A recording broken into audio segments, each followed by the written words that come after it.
Good morning, good people, fellow humans. Today is Friday, April 18th, 2025. This is Department of Career Services. My name is Edward Bevilacqua, and we are here to help our students and interested people experience this life with the belief that we are souls with a body, that we have a soul. We are a soul that continues after death of the body. 1. 2, how we act here has an impact on what happens after. 3, Jesus is God in the form of man, came down as human, fully God. 4, Jesus gave simple commandments that simple people, mostly illiterate people could understand, that could change their life. Repent and believe in the good news. The kingdom of heaven is in our midst, in your midst. It is within you. If you love me, you will keep my commandments. Love God with all your heart, mind, and soul. Love one another as I have loved you, and make disciples of all nations. You love one another as I have loved you by helping the hungry, the thirsty, the sick, the unclothed, the unhoused, and people that are incarcerated. That's what you need to do. And you love God. The best way to demonstrate loving God is to honor the gift of life. How do you do that? You take care of your body physically. You take care of yourself mentally, meaning always be learning. Don't isolate. Be a contemplative in action. 3, emotional control, focus. And 4, spiritual. That's it. So Monday through Friday, our focus is the physical, mental, and emotional.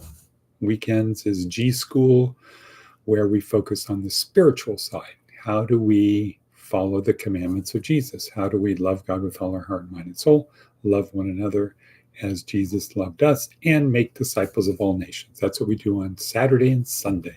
But today, physical, mental, emotional, those 3 things is the focus. What is our meme for today? Our theme of today is focus on your weakness. Darren Hardy. We're going to talk about that a little bit later. Let's see. We've got a few red letter things down below. Advice from an 80-year-old. Be romantic. Where'd I go? Be romantic. And all I can say to that is, good morning, Miss Trinkle, wherever you are. Good morning, Miss Trinkle, wherever you are. Are you right here? Here? Where are you? Good morning, Miss Trinkle, wherever you is. Bonk.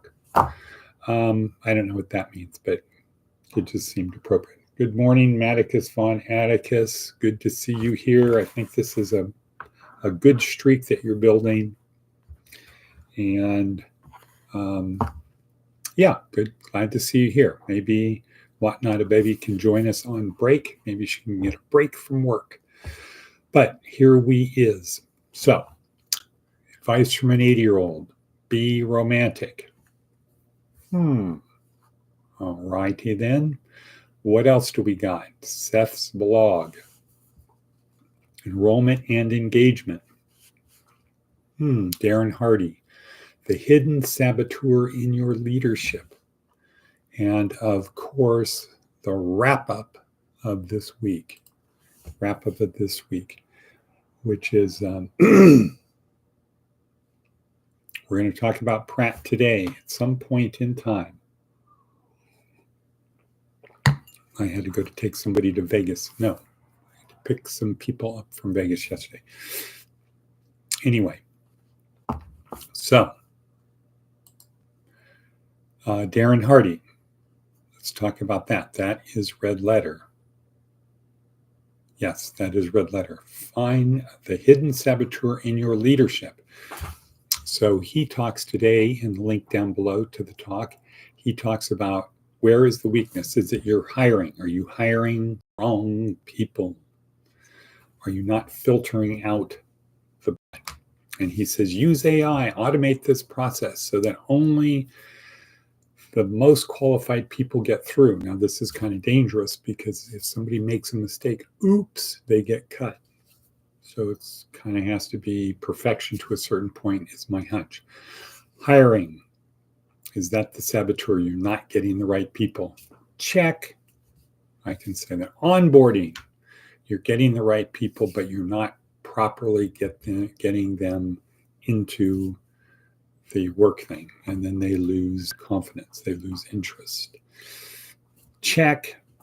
Culture, is the culture of your organization not good? Is it, instead of everybody focused on the enemy out there, they're focused on the enemy within?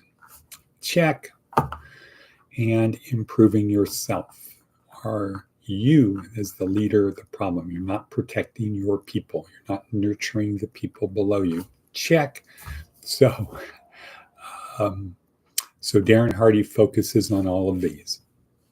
Look for the weakness. Focus on the weakness. Where are you weak? Are you weak in hiring?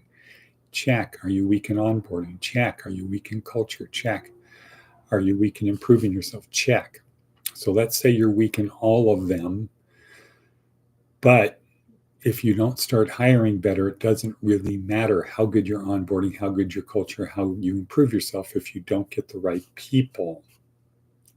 So I would say if you get the right people and you're not good at onboarding, you're not good at culture, and you are continuing to improve yourself, you should set proper expectations. Hey, I know we suck at onboarding, we suck at culture, we suck, and I'm not really that great. But here's the vision. Here's what we're trying to accomplish. Help me, help us create, turn that vision into a reality. Let's figure, and now you're onboarding person, right? Setting proper expectations, and you're asking them to help build the culture. And while you're doing that, you are improving who? Everyone else. No, you're improving you. Okay, let's see. Back.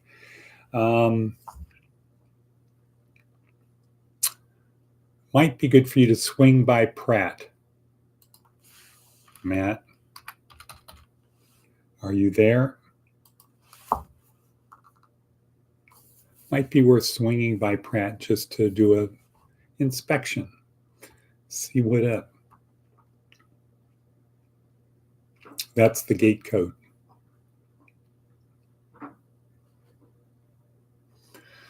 Okay. Let's see what else is on our hit parade. Seth Godin talks about, it's red letter, enrollment and engagement. Okay, so this kind of goes along with that, right? Kind of goes along with our theme, focus on your weakness. Teachers and organizations benefit from both enrollment and engagement, but they're not the same. Engagement is the delight we have when we lean into the process. That happened yesterday when we were trying to do whatnot. But they're not the same. Engagement is the delight we have when we lean into the process. Engagement happens when social media is optimized for maximum focus, and it also can be seen in a student who's in sync with a teacher who cares.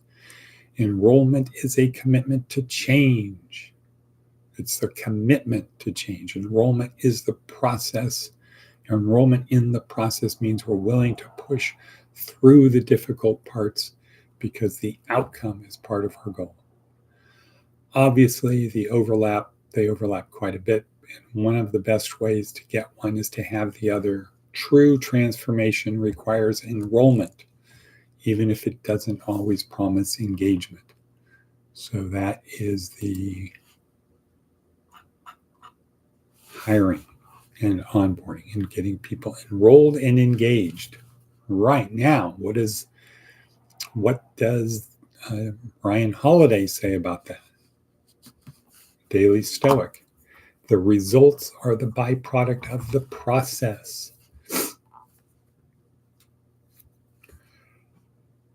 The book, creating a book, is the result of the process of writing every day. You don't focus on the book, you focus on the process. Hiring, onboarding, culture, improving oneself, that is the process. Always be hiring better, looking for better people, onboarding, etc.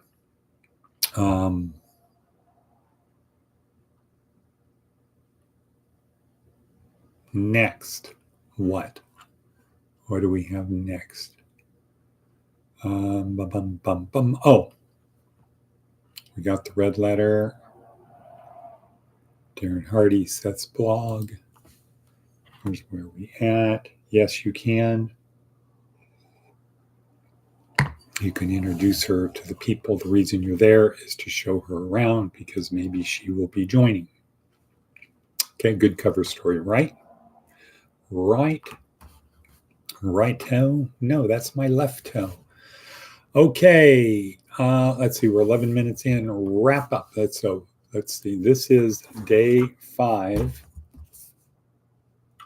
in week 4 of our new neuroscience approach to success.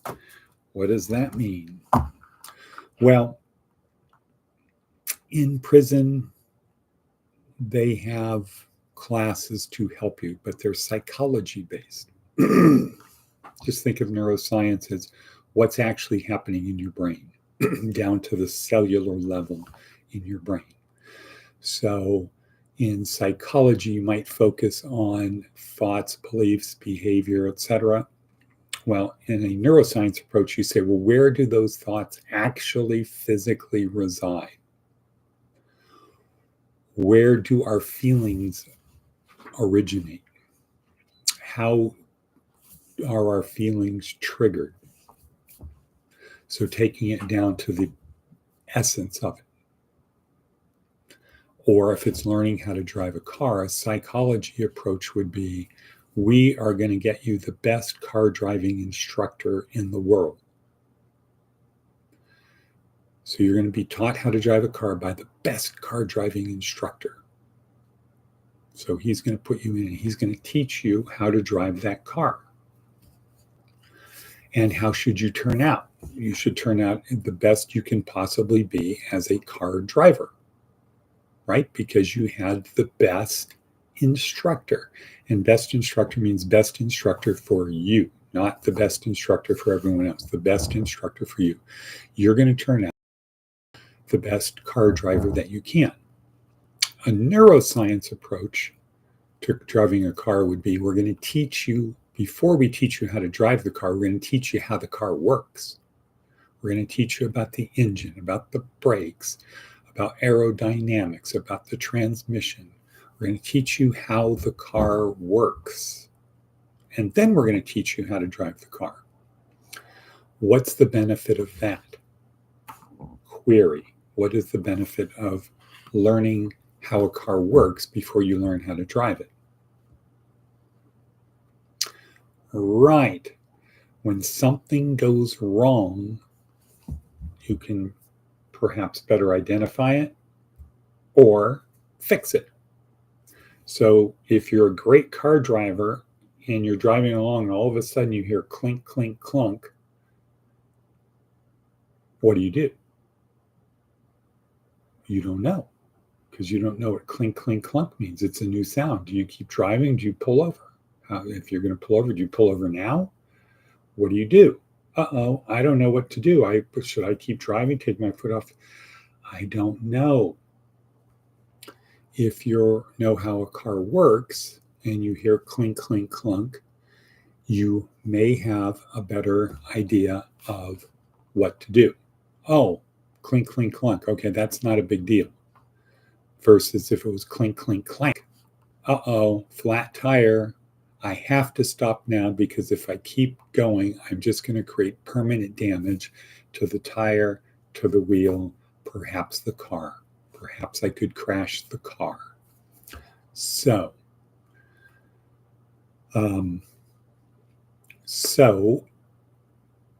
knowing how a car works is very important. And in life, when something goes wrong, you should be able to identify, okay, this is what's going on. Here's what I need to do next. And in a neuroscience approach, you learn that all of our feelings are the result of chemicals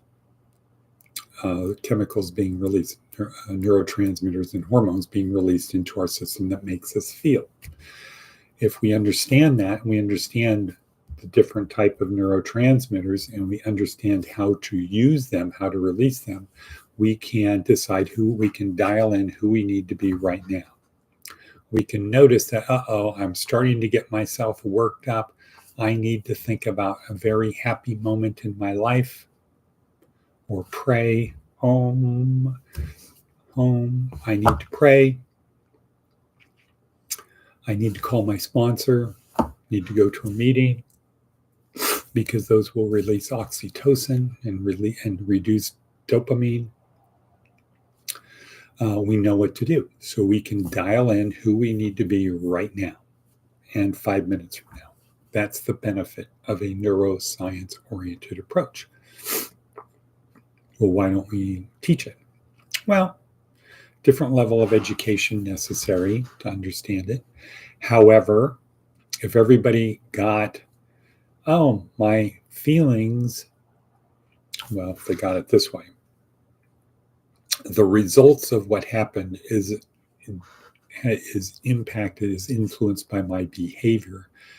My behavior is influenced by how I felt.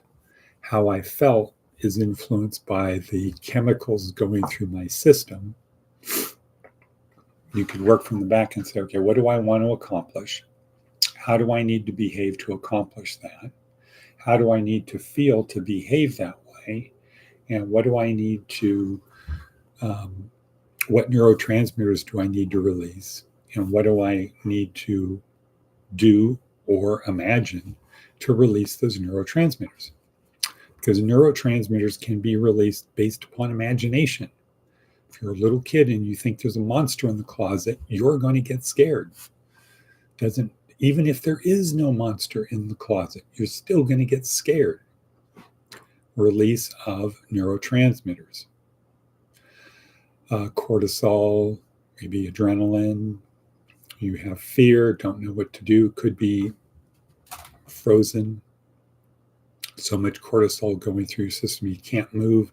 Maybe enough plus adrenaline, bam, out of bed, into mommy's bed, into the safe space.